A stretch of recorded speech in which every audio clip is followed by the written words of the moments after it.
இன்னைக்கு மேட்ச் வந்து பார்த்தீங்கன்னா, குஜராத் டைட்டன்ஸும், சென்னை சூப்பர் கிங்ஸும் அகமதாபாத் ஸ்டேடியத்தில மோதுறாங்க. இந்த மேட்ச பத்தி பார்க்கறதுக்கு முன்னாடி நம்ம சேனல சப்ஸ்கிரைப் பண்ணிக்கங்க. இப்ப என்னன்னா, இந்த மேட்ச்ல வந்து அட் லாஸ்ட் ஒன் டைம், அதாவது தோனி இந்த மேட்சோட ரிட்டயர் அனௌன்ஸ் பண்ணுவாரா அப்படின்னு எதிர்பார்த்த நிலையில அதுதான் இல்ல. பட் இந்த மேட்ச்ல என்னதான் நடந்தது அப்படின்னு டாஸை வின் பண்ண தோனி என்ன பண்றாரு, ஸ்ட்ரெயிட்டாவே கோயிங் டு பேட் ஃபர்ஸ்ட் அப்படின்னு சொல்லிட்டாரு. சுப்பன் கில்லுக்கு ஷாக்கு. ஏன்னா இந்த மேட்ச் தோத்தாங்கன்னா டாப் 2ல ஃபினிஷ் பண்ண மாட்டாங்க. ஃபர்ஸ்ட் பேட்டிங் பிடிச்ச ஓப்பனர்ஸில் களமிறங்கினா நம்ம ஆயுஷ் மாத்திரே, அதாவது யங் பிளட்டு அப்படின்னா அது தெளிவாக வெளிப்படுத்துகிறாரு இன்னைக்கு. கரெக்டாக வந்து பார்த்தீங்கன்னா ஒரு ஓவரில் 28 ரன்களை அடித்து அவரை வந்து பவுலிங்கே பண்ண முடியாத அளவுக்கு பண்ணிட்டாரு நம்ம அர்ஷத் கானை. இப்படி வந்து அடிச்சுட்டே இருந்தா ஆயுஷ் மாத்திரே இன்னும் கிட்டத்தட்ட ஒரு 2-3 வருஷத்துல ஸ்டார் பிளேயரா மாறிடுவாரு.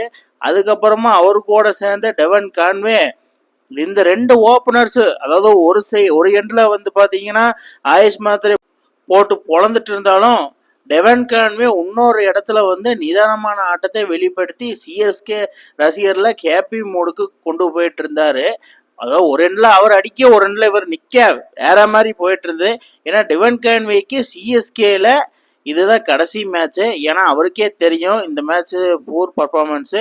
ஸோ அதுக்கப்புறம் யூர்வி பட்டேல் ஒரு டைம்ல அடிச்சுட்டு இருந்தாலும் எங்கிருந்தோ வந்தாங்க டிவல் பிரிவியஸ், அதாவது பேபி ஏபி என்று அழைக்கப்படுகின்ற டிவல் பிரிவியஸ் போட்டு சாத்துன்னு சாத்தி எறிஞ்சிட்டாரு. அந்த காலத்துல ஏபடி வில்லியர்ஸ் எப்படி பார்த்தோமோ அதே மாதிரி இங்கே இவரை பார்க்குற மாதிரி இருக்கு. போட்டு பொழந்துட்டு இருந்தாப்புல. அதாவது ஆப்னண்ட்டுக்கு என்ன பண்றேன்னே தெரில. அவங்க சைடில் பிரசித் கிருஷ்ணா மட்டும்தான் நல்லா பவுல் பண்ணாரு. போட்டு 2 பேரும் சேர்ந்து பொழவலாம். அந்த 2 இன்னொரு யாருன்னா ரவி ஜடேஜா ஒரு எண்ட்ல பொறுமையான, அதாவது டிவன் கான்வே என்ன ரோல் பண்ணாரோ அதே தான் பின்னாடி பண்ணிட்டு இருந்தாரு. ஒரு விக்கெட் ஷார்ட் டவுன் ஆகிட்டே இருந்தாலும் நம்ம டிவல் பிரிவியஸ் அதெல்லாம் எனக்கு பொருட்படுத்தாம போட்டு பொழந்ததுல கிட்டத்தட்ட 19 பால் 50 ரன்களை அடிச்சு சிஎஸ்கேக்கு நான் வந்து கடைசி வரைக்கும் இருப்பேன் அப்படிங்கிற மாதிரி தான் போட்டு பொழந்துட்டாரு இன்னைக்கு. கடைசியில வந்து 232 ரன் டார்கெட்டா வச்சாங்க. செகண்ட் இன்னிங்ஸை ஸ்டார்ட் பண்ண குஜராத்து அந்த அன்சோல் காம்போஜ், அதாவது ஃபியூச்சர் ஆஃப் சிஎஸ்கே அப்படி தெளிவாக தெரியுது. அது தோனி வந்து பார்த்தீங்கன்னா சுப்பன் கில் விக்கெட்டு வருஷம் செட் பண்ணி பிளான் பண்ணி தூக்கிடுறாப்புல. அது நம்மளுக்கு எல்லாத்துக்குமே தெரியும். அதே மாதிரி தான் இந்த டைமும் தூக்கிட்டாப்புல. அன்சோல் கம்போஜ், அதாவது இன் ஸ்விங் ஆகட்டும் அவுட் ஸ்விங் ஆகட்டும் வேற மாதிரி வெறித்தனமான ஒரு பவுலரு. தலைவன் தூக்கி விட்டாப்புல சுப்பன் கில்ல. அதுக்கப்புறம் பின்னாடி பட்லரு, சாய் சுதர்சன் யாரும் அந்த அளவுக்கு பர்ஃபார்மன்ஸ் இல்லை. சாய் சுதர்சன் மட்டும் ஒரு 40 ரன் அடிச்சாரு. பட் ஷாருக் கான், அதாவது இவரோட மிடில் ஆர்டர் பொசிஷன் ரொம்ப கேள்விக்குறியா இருக்காரு.